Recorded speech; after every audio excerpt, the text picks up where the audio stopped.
M&A friends. This podcast is brought to you by DealRoom. M&A is coming back.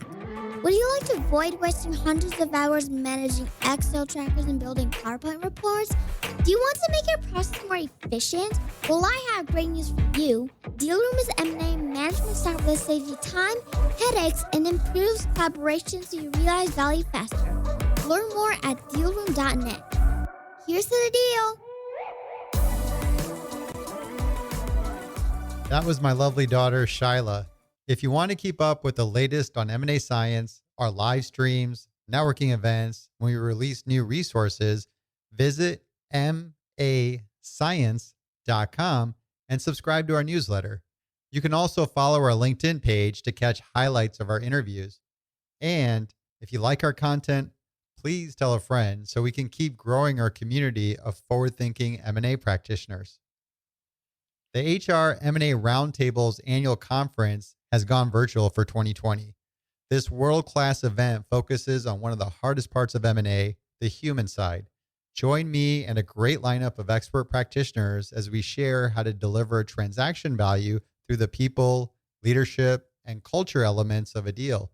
You can save 10% on your registration when you visit M&A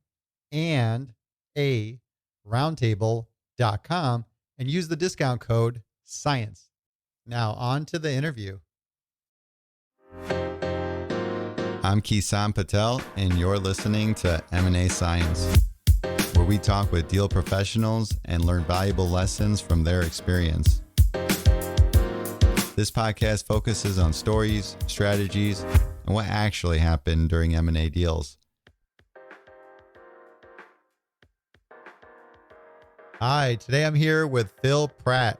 Phil is the Director of M&A Integration at Corning. Today, we're going to talk about how to build an M&A Center of Excellence from scratch. How are you doing today, Phil? I'm doing very well, Kison. Thank you for the opportunity and the invitation. It's something I've been looking forward to. My pleasure. Can we start off with a brief background on your M&A experience? Sure. I've actually been with Corning for 28 years. About half of that I've spent in M&A. Started off as an integration program lead and worked on a number of integrations across Corning, both domestic and international. And more recently, I'm now leading our corporate M&A Center of Excellence. Great. Now, were you mostly on the integration side of M&A, or did you get involved in corporate development as well? My job is within corporate development, but my scope of responsibility currently is integration.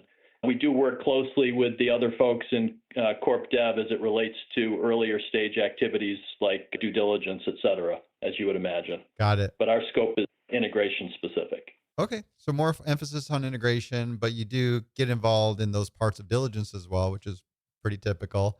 That's correct. What is an M&A Center of Excellence? I think that's a good place to start because I know talking with peers, different companies have a different view of what a M&A center may look like. For Corning, our center is really a combination of two things. First, it's a community of M&A professionals. So these are our M&A experts. They represent all functional areas involved in M&A integration. And these are the folks that are committed to developing and operating a world-class M&A process. And then secondly, it's a knowledge destination. This is where we offer our repository of M&A tools. But it's more than that. We do provide general information about the center, about our members, current M&A news, information on training opportunities, that type of thing. Why do you need this, I guess? What's the big value for their practitioners in Corning? Yeah, for us, fundamentally, we were looking to contribute to M&A success. We wanted to help improve the return on investment on our deals. And so having a center provides us the opportunity to execute essentially a cheaper, faster, more effective integration. We like to focus on less spending on integration and more synergies. And having the knowledge repository and the center in place provides that foundation for us. It allows us to avoid mistakes, especially the repeat ones that are most frustrating, and allows us to capture and leverage past experiences and learnings to improve future execution. So for us, it's really all around capturing that knowledge, making sure we apply it so that we can improve our execution. Got it. So really drive efficiency, less mistakes, and better outcomes. Exactly. When should companies consider developing an M&A Center of Excellence?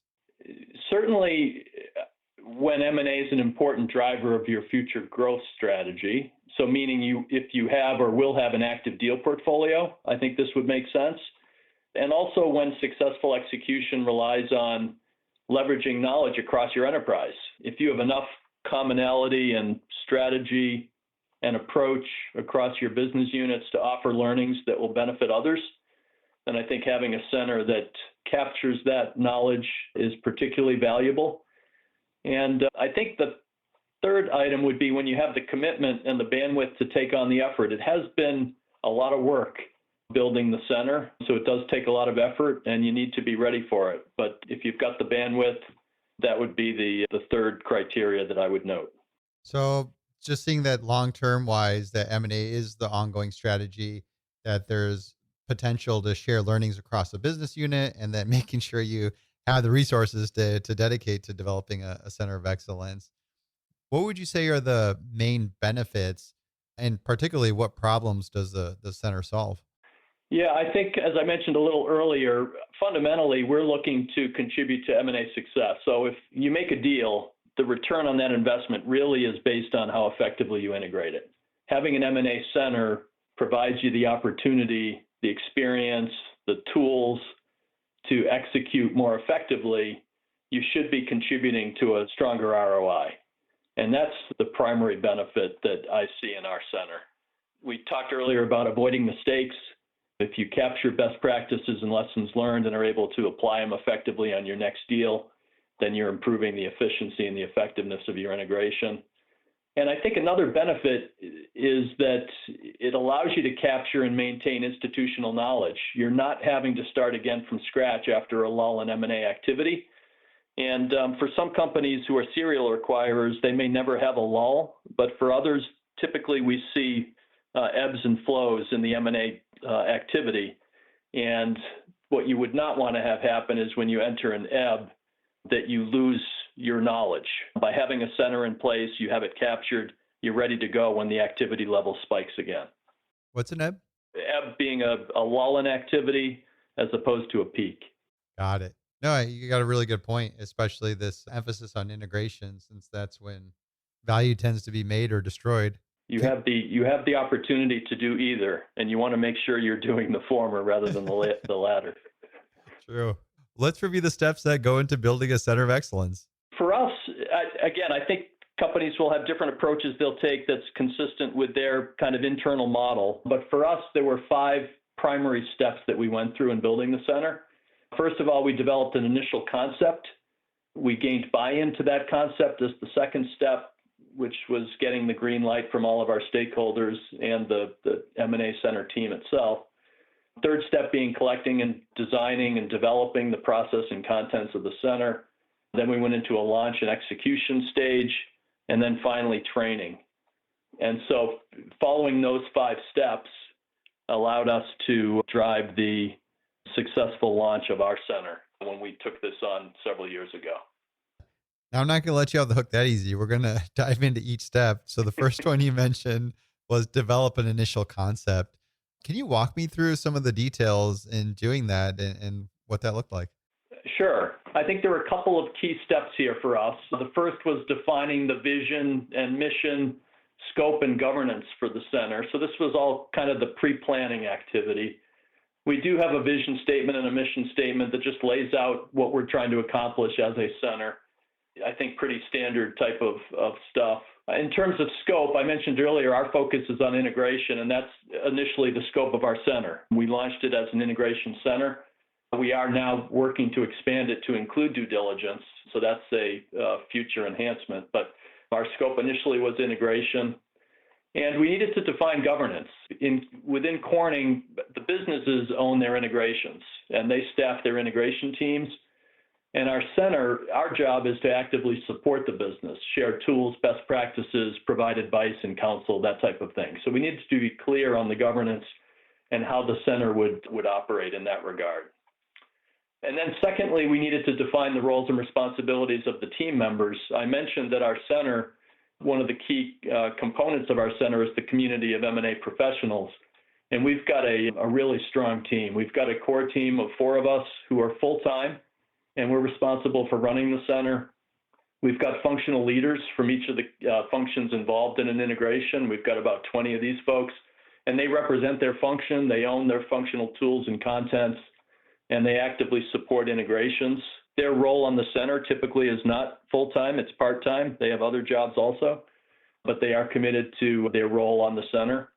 And then we have several business representatives. These are folks out within the business, those that are active in M&A activity, and they help provide the business perspective to our center. So working together, we defined the roles and responsibilities of those team members. So all of that activity was part of developing the initial concept. Okay, so you got quite a few people involved. When you first mentioned the vision and mission, what is your vision and mission statement for the center? When we undertook this activity, we decided that because of the importance of M&A to our future growth, we wanted to be world-class in M&A activity, including integration. So our vision statement includes the desire to achieve world-class status, so it's something that we're always striving for. But it's essentially, our vision is to be a community of professionals who are committed to outstanding M&A integration execution and are committed to ensuring that the businesses are able to achieve that result. That fundamentally is our vision. I like it. It's inspirational. It's intended to be so, and it is an aspiration. World class isn't something I think you ever get to. You're always working to improve. So that's the spirit that our center was built on. Right. Definitely got the North Star laid out. When it comes to governance, you mentioned that you have this structure where the business units operate their own process for integration, and you're there to support them. Within the Center of Excellence, is there a particular structure that you have set up? And then does the center itself report up to a specific board or group or person? The center itself, no, it does not have a reporting structure per se. So each of the participants on our team report into their various organizations. So I mentioned that we've got 4 core team members who are full-time, including myself. We report up through corporate development. We've got functional leaders representing all the different functions within M&A, and they report up through their respective functions.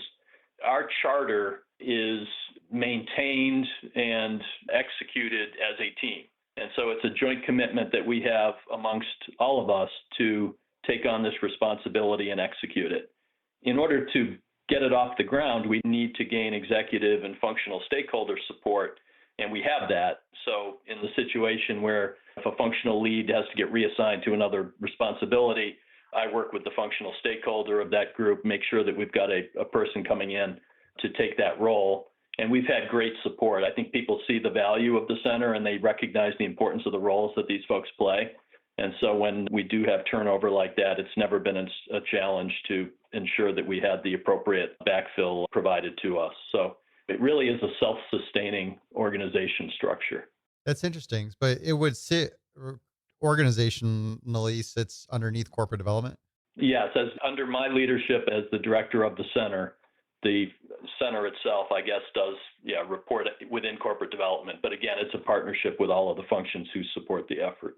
Right. And then your team members within the center, it's an additional role. They're actively working within different various groups related to M&A, but then they're opted in or have this additional responsibility of participating in the center. That's correct. So as you can imagine, I mentioned we have about 25 or so folks who are on the center. We've got 25 different scenarios in terms of what their role definition is, what level of commitment they make to the center.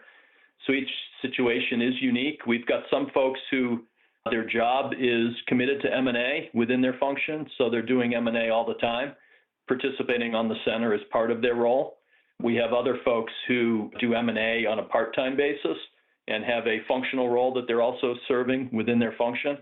And so their situation is a little different, but still committed to the center. So we've got a very diverse set of situations that each of our team members works through to commit to the center. I'm trying to imagine like the ideal profile of a person that would belong to the center if it's going to be an additional responsibility. They seem like they'd have to be obsessed with M&A to some level.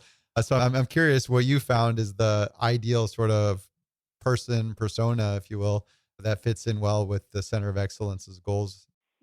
Yeah, we have a very spirited group, and these folks are all committed to M&A. I mentioned our vision statement a little bit earlier, and to buy into that and to commit to that, they're excited about M&A. And so we do. We have a very spirited group. Many of the top experts within M&A from Corning participate, and part of their role is to ensure that their function continues to progress and to strive toward that world-class status. And so they're committed to that, and they bring a lot of energy to it. So those were the folks that we were looking for when we chartered the center, was making sure we got access to the top M&A folks within Corning, and we've been able to accomplish that. We have a very strong team and very, very energetic around the topic of M&A. Now, you led recruiting the team, right? I did. I did. What was your approach? Well, I had the benefit of having worked with many of these folks since prior to having this role, I had led integration programs myself within Corning for several years. So I knew a lot of the folks who were already involved, and having that relationship made it easier for me to know who the key talent was and the roles that they played within the different functions, and to be able to essentially ask for their support of the center. Like I mentioned, recruiting was not a challenge. The folks that we wanted were the folks that were active in Corning within M&A already. They had that commitment. And so this just provided a more structured forum for them to continue doing what they do. And they appreciated that structure as well. So it was a win-win for all involved here. We were able to generate that excitement and gain the support of the people that we needed. Great. It sounds like you worked with a lot of those folks, and you got a good sense that they would really align well with the goals of the center, and that's sort of led to a good assembly of a team.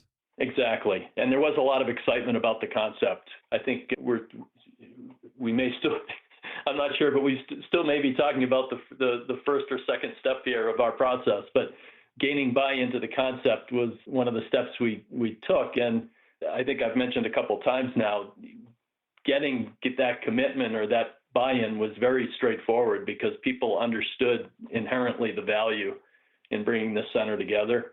And recruiting the team was straightforward, because it was fairly obvious who the right folks were from the different functions based on their work experience and their energy around the topic. So it really was just formalizing a structure that many within Corning had inherently seen the value of.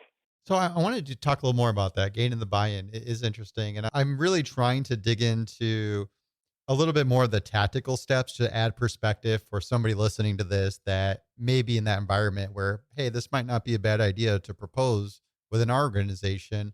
Broadly speaking, too, just to add context to size, because there's variants where some of the companies have a one-person corp dev team and it's all no dedicated resources really to integrate, versus you got the opposite extreme of a large IBM Microsoft entity that obviously has many people involved with it.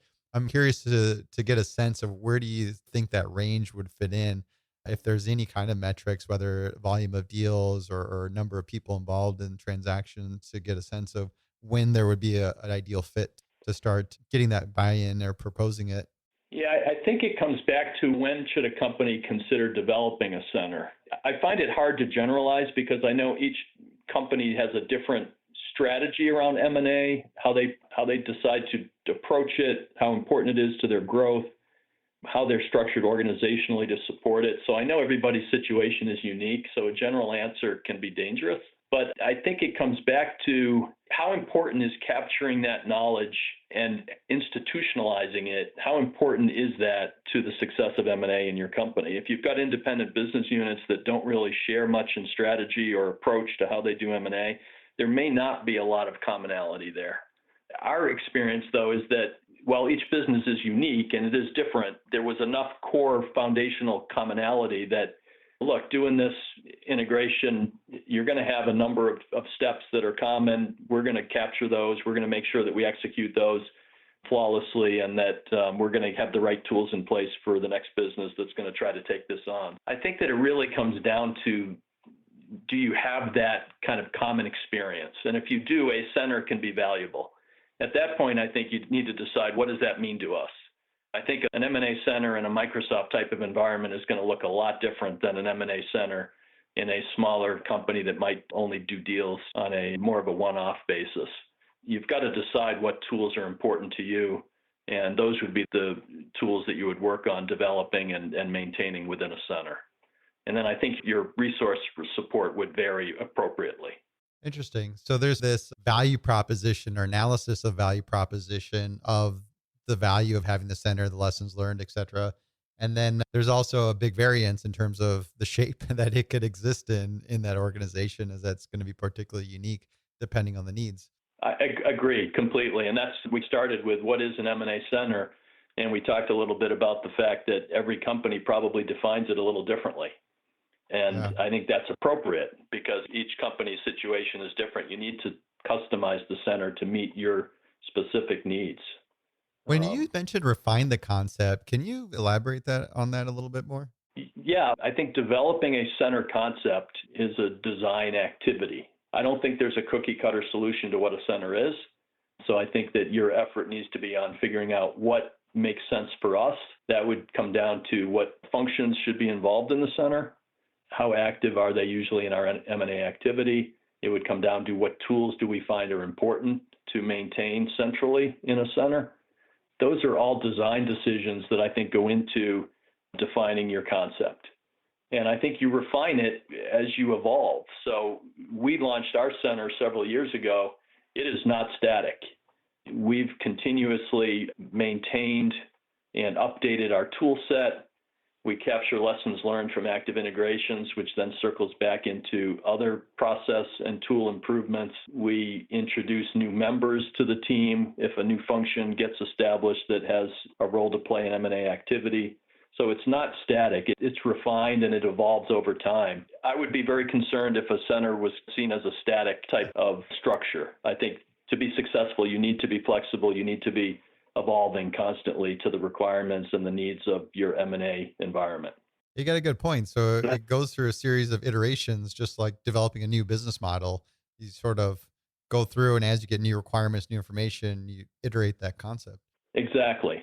Yeah, and you need to learn. Nobody knows how you go live with any type of deployment, including a center. You're going to learn things, and you're not going to get it all right at launch.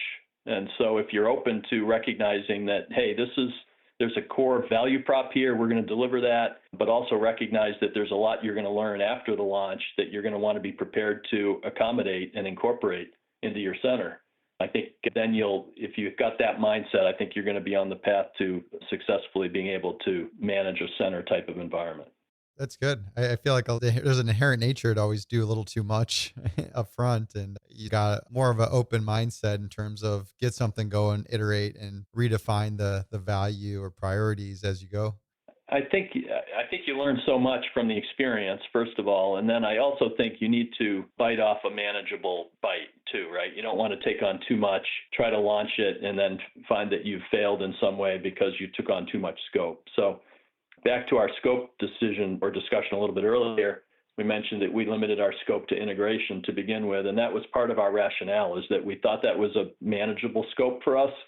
We knew that there was an opportunity to provide value in the due diligence area as well, but we didn't take that on up front because we wanted to launch with what we considered to be a manageable scope. So you launch, you learn, and then you continue to evolve and improve. Right. And that would move over to that next phase, which was the collect and design and develop. And in that stage, this is when you really start looking at the different tools that you'd have available and really ways to start grabbing information, organizing it, and making it distributable.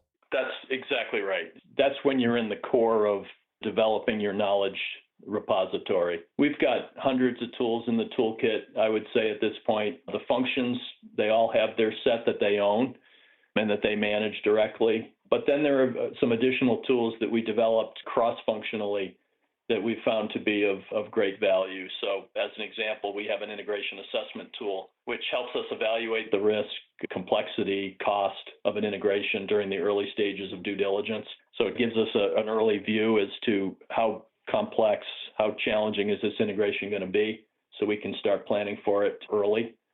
We have our integration playbook, and I know that's a common term. For us, it means that's our how-to guide for program leaders for planning and executing an integration. It takes the reader through integration strategy, integration planning, integration execution, gives them the chapters on how do I approach this, and that's in our integration playbook. We have a master integration plan document, which is a listing of all the integration tasks that are potentially required to be accomplished on an integration with the functional owner, the timing that it should be accomplished, the criteria for when it should be done, that type of thing. And then we have a lessons learned database where we capture lessons from all prior acquisition integrations, and we prioritize them, sort them by function, provide a source of information for folks to be able to search and learn from. So those are just a few of the examples of the knowledge. I think, again, what a company would decide is important would be what would go into their center, the tools that they would develop. I think they vary based on the type of M&A activity you're doing and how you approach it. But these particular tools we found to be of great value to us. So you sort of look at all these different variety of tools because some are more function specific and some may be more broader, like the cost of integration is probably something to really get everybody on board with or to plan as well holistically. How, when you start gathering all these different things, how do you centralize it so it's in that single repository and accessible for others? Is this just dumped in a folder structure or is there a specific tool for that? We've used SharePoint as our infrastructure. We have evaluated, we know that there are more sophisticated tools that are available, but for now, SharePoint is working for us. We've developed a front end that's user-friendly that essentially shows the user, here are the different categories of areas where there's information to help you. Like an index? Yeah, it's more a visual icon type of thing. So you pull up our M&A Center and you'll see a home page that will give you a icon for go here if you want to get into the integration playbook, go here if you want to get into the toolkit, go here if you're interested in synergies, and et cetera. So we have, I think, 6 major categories at our homepage where folks can just click and say, hey, I'm interested in this, here's where I go. And then as you get further down into the tool, it does break down into more like lists of documents. So if you're looking into the synergy part of the toolkit, you'll get to a list of here are the tools that have been developed that are specifically in support of synergies. And then you go down through and make your selection. But we found that it's working for us. As I mentioned, there are hundreds of tools in here. We have the functional leaders responsible for managing each of their areas. And so any finance tools are in the finance section and are owned by our finance lead. Same for each of the other functions. And then we do have these more general tools, cross-functional tools that I mentioned that sit above the functional level and are available within a program management section that we have within our site. But that's how we have it structured now. So it sounds like there's a lot of different tools and templates and so forth, but fundamentally in terms of organizing them, you have some kind of file repository box, whatever kind of, place to store files. And then you overlay that with a way to create that tree structure where you could create some paths so it's accessible and organized so that people can actually find that information through that organization. And that obviously could be in a lot of different ways. It could be an internal portal or some kind of interface created or just ways of having it linked to those specific documents. But it sounds like that's the key thing is just have a place to put the files and then have like a little interface so people can actually navigate to the right file that they need. That's exactly right. And what we've found is that the effort that we've put into the pathways, helping people find what they need, has been valuable because, as you'd imagine, if you have hundreds of tools, the risk is that you've got too much. You can't find what you need. And so spending time designing how you want that flow to work so that the user can quickly get to what they want is an important part of the center launch for us. And we found that we could still accomplish that. I wasn't convinced that SharePoint had the capability to be able to provide that kind of a framework for us, but I was proven wrong. And it's been effective for us in that regard. And like I said, it's our current infrastructure. And we always look to evaluate other opportunities in the spirit of continuous improvement and evolving. But at this point, we haven't determined that there's a better solution for us right now. Where there's a will, there's a way, right, Bill? Always. When it comes down to like maintenance of this, how do you develop that accountability? Because I would foresee that being a challenge where you do a deal and things shift or there's new learnings and the old stuff needs to get updated or pushed out. How do you develop that level of a process and even accountability around it? That's a great question. And I think probably the key to maintaining a valuable center going forward is maintenance. We did not underestimate the effort that would be required here. And going back to our team structure, that's the role of our core team. Those of us who are full-time maintaining the center, managing the center, but also it's the responsibility of our functional leads. So when they are on the center, they are responsible for making sure that their contents are updated and current. And how we do that is our core team set up a regular maintenance process. So once we launched, we started on a quarterly basis, and our core team went through all of the contents in our center one by one and determined what's the frequency of review and update for this particular tool. Some tools require more frequent update than others, and we felt it was important to understand the distinction between them, so we didn't want to overwhelm by reviewing every document every quarter. If a document was pretty static, maybe it only needs to be reviewed on an annual basis. And so we've gone through and defined that maintenance frequency for each of our documents. And we use that tool as we work with our functional leads each maintenance cycle to say, look, we're now on quarter 2. Here's our quarterly update. Here are the documents that are up for review. Please make sure that you take a look at your stuff and provide us any updates that you might have. And then our functional leads work with us, make sure they do that review, get those changes back into us, and we're able to upload them into the site. So it comes down to being accountable and responsible for the roles that we play here, which includes the content maintenance and updating. That's really key. So to make sure that you have this process around maintenance of that content and essentially develop accountability of those different assets within the center. That's right. And here, flexibility is important too, because we started with a quarterly review cycle, which made sense immediately after launch because we had a lot of new tools, more frequent changes coming into them as we gained more experience with them. After things stabilized a little bit, we've switched to a semi-annual maintenance cycle. So we have 2 maintenance cycles a year now. And that's appropriate for where we are in our life cycle, we believe. And it's just an indication of the need to be flexible and to modify your approach as the center evolves. Be agile.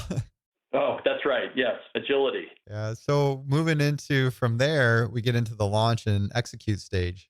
Yeah. Launching for us, it involved a couple of things. At this point, the contents are all developed. The site is ready to go. It really was a time of communication. We wanted to communicate out to the M&A audience that the site was available. As part of that launch, we provided some webinar type of training opportunities. People could call in and one of our core team would essentially take them on a demo through the center, provide them with a view of what this thing looks like, how it might be helpful to them. And so it really was a communications activity for letting folks know that the tool was there. We posted an article on the Corning World Online, just informing folks that the launch had been successful and that the tool was out there. So it really was mostly a communications activity at that point. And then we were waiting for the first activity post-launch, the first deal, to really take advantage of the tools and to give it its most effective test drive. And that step was to follow. So it was more than just an internal tweet. You actually had webinars where you're going through and showing people what the center looks like and the resources available, and also posted some articles around it as well. That's correct. Yeah, we thought that it was important to get out to the audience as broadly as we could. And so we took advantage of those type of opportunities that you just mentioned. We also asked our team members, our functional leads, to spread the word by word of mouth. The core team did the same. So there were a lot of different mechanisms for getting the word out, but we didn't want to underestimate the effort associated with communicating the new site to the organization. It would have been self-defeating to go to all the effort of developing it and then find that folks really weren't aware of it, couldn't make effective use of it. Got it. Make sure you got a good launch plan in place. And you mentioned the 5th step was around training. Can you walk me through what that looks like? Sure. I mentioned earlier the structure that we have in that the businesses own their integrations, they staff their integration project teams, and the center's role is to be actively supportive of the businesses. So the center was created to allow us to provide that active support with all the tools, et cetera, that a business might need. But we did realize that once we launched, the key was going to be the first deal that we did. And how effective would the tools be? Would folks be aware of them? How would they effectively utilize them, et cetera? And so realizing that knowledge wouldn't transfer from the center to the business without, say, a boost of some kind. We did develop a training curriculum to take a business through who was approaching an integration activity, developed a training curriculum that essentially was oriented toward both a program leader and a functional leader on a business team doing an integration, focused the training around how do you leverage these tools? Here are the tools that are available to you. Here's how you find them. Here's who you can call to get additional support. Introduce the business HR functional lead to our corporate HR functional lead. Just make sure they knew they had a point of support and reference there that they could lean on. Provide that kind of a training so that the tools weren't just sitting in a SharePoint site somewhere, but we knew that they were actively getting used and folks were familiar with how to get there. See, I would think this is the hardest part because it's hard to get people's attention these days for anything. And I feel like even in my past experience working with teams and developing any kind of knowledge base, it's very difficult to get your team to reference it as they really need it. It tends to becomes a forgotten resource. So I'm curious, how do you avoid that pit? It's a challenge. I think we experience the same risks as other companies do in that regard. I think that having our center in place with the professionals that we have on our center has a lot to do with our success here. So when we do a deal and an integration is imminent, the business integration team's identified. As part of the center, we take them through this training, which essentially is pointing them toward, hey, here are the tools that have been developed. Here are the tools you need to use. We link the functional leads up with the center leads so that they know, again, that there's a resource available to them. And those folks take them through the details. So our finance lead on the center will take the business finance lead through their master integration plan for finance, kind of step by step. Here's what you can expect. Here's the tools that you need to be using. Here's who you call for help. Just providing that forum for kicking off that integration, leveraging the center is the most effective tool I think we have to ensure that the center ultimately gets used. So a big part of it is making sure people understand the value of it. Are there any other tips in terms of getting that engagement? Is it presented as a requirement to go through some of the training? Is there a quiz or something that they need to take and show that they engaged with it? How have you really pushed that level of engagement to make sure you're getting value back? No quizzes yet, but when you say, is there a requirement? It is a requirement per se that when an integration gets launched within Corning, there will always be an integration kickoff meeting. That kickoff meeting will include, as part of its agenda and scope, this training program that we're talking about here. And so we have the opportunity to get in front of that team and essentially provide them the education that has been determined to be important for them to be successful. So there will not be an integration that would be executed without that opportunity. Now, how a team ends up embracing that is really team specific. And it comes down to the value prop that you mentioned, is how valuable do they see the tool being? And we've got some teams that embrace it fully and they take full advantage of it. And there are others that in certain areas where they may not. But our center is always there to provide the support that is needed and can respond if there are questions, either in the case of a really strong team or a case that maybe we've got a team that needs additional support and counsel. In either way, we're there to provide the support that's needed. I think you got a really good point about introducing this stuff during kickoff, because I found that to be the best time to introduce any new resources or tools is right at the beginning, as early as possible, get everyone aligned around it. And that's when you tend to see the best point in terms of encouraging that level of adoption. Yes, I agree. That's been our experience as well. And I think that with these training programs that we have, which we developed and offered, we now have a core set of folks within Corning who have been trained. So we know who the trained integration program leaders are. Typically, when a business is going forward with their next deal, if they have one of these integration resources on their side, then those are the people who are going to be assigned to lead the integration. And so we know that they've already got the experience. They've already been through the training. They know the toolkit. If we have a situation where we've got a business that hasn't been through it before and there's a new program leader, their first time through, we have the opportunity to take them through the training, make sure that we outfit them with the knowledge that they need to be successful. So I think that over time, we've built a core group within Corning of experienced folks who know the center, they know the tools, and we're just able to leverage it for the next deal. It just builds on itself. Yeah, that's interesting. Develop that almost like a culture of developing M&A leaders. That's right.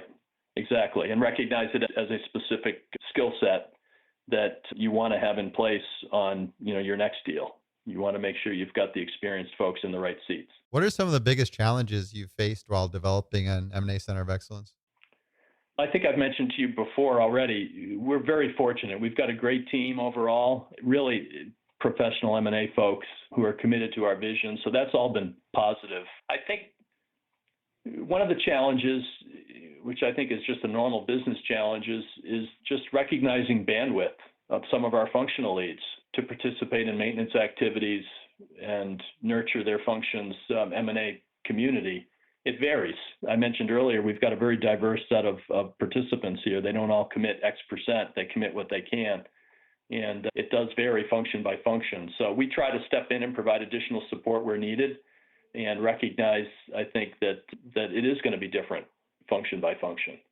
And this was such a learning to us that very early on, we went to the effort of really sitting down with each of the functional leads and talking through how will you be able to participate in the center? What kind of commitment do you think you can make? Because understanding that helped us as a core team better manage through the maintenance process, for example. If we knew a function was going to be challenged, we would be able to work more actively with them, recognize there may not be as much change coming in their area within a given time cycle, that type of thing. So just understanding how each of your functions are participating within the structure and being flexible to the reality that each is going to be dealing with their own situation and managing through that, I think has been a challenge for us. And I think I mentioned earlier, raising awareness of the center and the available resources that we have. So we did that at launch, but we found that we need to continue to get the word out. And so every year we try to identify audiences that might benefit from hearing more about the center, seeing if we can get in front of those audiences as part of our communications plan. People change and new people come in, and you're always constantly working to ensure that the right audience has the right access to the tools that can help them. So really catering to the varying needs and tailoring for the unique needs of the different functions. And I think the other challenge you mentioned is the ongoing awareness, which I think you got a really strong point. I know I published a book in January, and it's one of those things where you get a lot of upfront excitement and then things tend to fizzle out pretty quick, but you got to have that plan to keep getting the excitement going and keeping it on top of mind for folks that know the resources there and valuable and available. That's right. That's the key to the value, right? Is you develop it. If it sits on a shelf and doesn't get used, then you're not meeting your vision and you're not delivering the value you want to deliver. But if you can keep the word out there and people are aware of it, they use it effectively, that's where the value is going to be. And we look for feedback. We've got an annual survey process we send out to the M&A community within Corning every year, just asking about their access to the center. Are they familiar with it? What sections do they find valuable, not valuable? Just normal survey type of questions, just to help us take their pulse on what are they finding that's helpful and what's not, so that we can continue to evolve and improve the quality of the center itself. I'm curious about the survey stuff. I personally am a bit anti-survey because I almost feel like there's a level of biases just based on who actually takes the time to respond to surveys. So I'm on the other end where I'm really a big fan of these kind of interviews that are highly qualitative, because then you can get down to some granular information. So I'm curious if you take that into consideration, where you do more of a one-on-one sort of qualitative type of interview, or if you're just getting the information you need just really quickly with those short surveys. Well, I think you're right. I think there's different value in those two different approaches, right? A survey, you can reach a broader audience more quickly, but I think the quality of the information you get back may be more limited. Doing the interviews is not an approach we've taken yet. I think that we feel that the surveys and our interaction with the functional leaders on the center is providing us a good take on the pulse of how folks are using the tools. But I will say that when we get survey results, sometimes there are comments in there that we just don't understand the context. And so without knowing who it was that provided the feedback, you really are in a limited position in terms of how you can respond to it. So that can be frustrating. But we have not yet felt the need to do the one-on-one interviews that you're mentioning. But at some point, we may find that that would be appropriate. Just send me down for a day. I'll interview everybody for you. If you could interview everybody for us in a day, I would take you up on that offer. Do you have any other tips for others that are looking to pursue this opportunity? I think one thing we learned was that data does not equal information. So we spent a lot of effort in building the center and collecting the content. We talked about that already. So for example, with lessons learned, a lot of effort went in going back to previous deals, looking for documentation that had been captured, standardizing that into a common format. And at the end of it, we had a very impressive database of over 1,000, maybe 1,500 different lessons that had been captured cross-functionally, cross-deal over the years. So that was interesting and at first kind of impressive, but then you realize that, well, having that database of 1,500 items doesn't actually mean that it's being usable or it's in a usable form. So we had to take another step forward on that and realize that having the data is helpful, but then how do you evaluate it and how do you make it available to users in a way that they're going to get the maximum value from it? And so I think that's a learning for us was the job's not done when you collect all the core data, but you need to be looking for how do you turn that data into content that's going to be really valuable to the user. That's an extra effort, an extra step in the process. Yeah, that is interesting because at the end of the day, people have to apply it and it basically needs to be easy to apply. Otherwise, it's not easy. Exactly. So having these 1,500 items in a database, we were finding, like I said, it seemed impressive at first, but really, what are we getting from it? And so as part of the evolution and continuous improvement, now we're looking at, all right, how do we make that information more valuable? And we're working with our team this year, actually, as one of our objectives on lessons learned, is to see how we can improve the quality of that information to benefit the next deals that come. So do you distinguish the difference, and I'm being a little biased because I wrote a book around this stuff, between here's a playbook, which tends to be a big checklist of things to look for in a deal, if it's diligence or things to prep for integration, versus what I referred to in the book was plays, but I would state it as a technique to overcome a specific challenge. Do you differentiate that between that when you start looking at putting resources together? Because sorry, go ahead. No, I'm sorry. I didn't mean to interrupt. Oh yeah. I've been just thinking of a prior interview with Dawn White. And when she talks about doing a cultural assessment, I look at that as almost like a framework where this is a real technique to think through doing it versus like this real detailed, rigid checklist. It's more about here's a guide and how to approach it, how to think through and understand what you're seeing and not seeing. So I'm curious if you differentiate between that and how that gets applied. Yes, we definitely do. And that's where I would describe two of the tools that we talked about earlier. We have one tool we call our master integration plan, and that's the checklist. That's the Excel document. It's got hundreds, probably over 1,000 line items in it. Normal, I think, for any business doing M&A. Here's what you have to do in finance. Here's what you have to do in HR, IT, et cetera. That's our checklist. Our integration playbook is what I think you're referring to as more of the guide. It provides the context to a practitioner around what should you be thinking about as you approach an integration. How do I develop an integration strategy? What are the components of that? How do I start planning for my integration? How do I recruit my team? What type of resources should I be looking for? That's all type of contextual information that we have captured in the playbook. So we do see two different value props and benefits to each of those two approaches. Each serves their own role, but they are different and distinct and each valuable in their own right. Right. So that makes a lot of sense because the checklists, they're good. They're a good starting point. You at least get a sense of where to start the deal. But ongoing, basically what you described is more of defining an operating framework and how the teams are organized, how they're going to be working together and so forth, managing dependencies. Exactly. That's right. And that's all captured in the playbook. So you really need to leverage both the playbook and the integration planning tool to accomplish what you need to accomplish. And that's what we train our folks to do and encourage them to be thinking about. That's how you build an M&A Center of Excellence. Still building. Ongoing, right? That's how you start building an M&A Center of Excellence. Never done. Yeah, we're never done. Well, and that was another learning here is this thing is not a one time and you're done and you move on to something else. There's an ongoing effort associated with effectively maintaining a center. And that's something we've learned and we're committed to continue.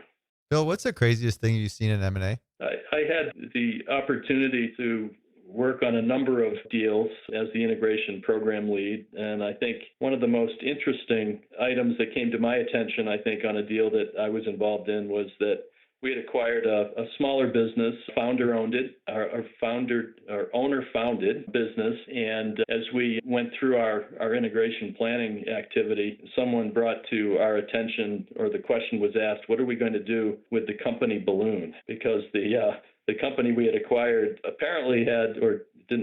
did have a corporate balloon or a company balloon that they used for entertaining customers. And so the founder or some of the leaders of this organization would take customers up in the balloon and have a nice afternoon, an entertainment opportunity with them. It didn't really fit within our culture or approach to things. So it was just a strange integration challenge to have to deal with, trying to figure out what we're going to do with the balloon. So I think that's probably one that would be on the crazy side of the scale. So did you keep the balloon?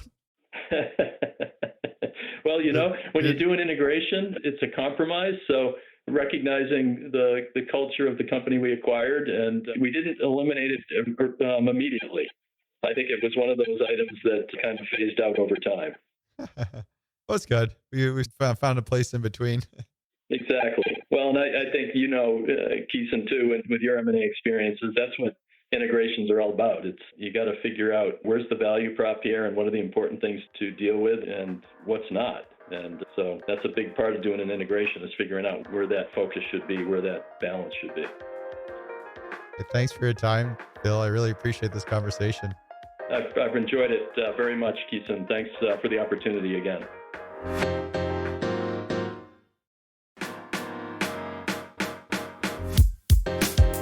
Thank you for taking the time to explore the world of M&A with our podcast. Please subscribe for more content and conversations with industry leaders. If you like our podcast, please support us by leaving a 5-star review and sharing it. I enjoy hearing feedback and connecting with our listeners. You can reach me by my email. It's Kison, Kison, @DealRoom.net.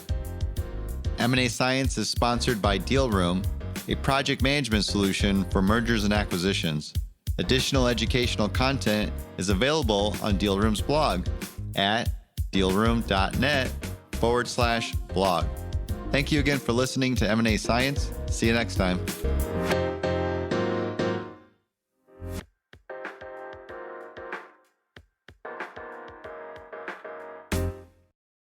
Views and opinions expressed on M&A Science reflect only those individuals and do not reflect the views of any company or entity mentioned or affiliated with any individual.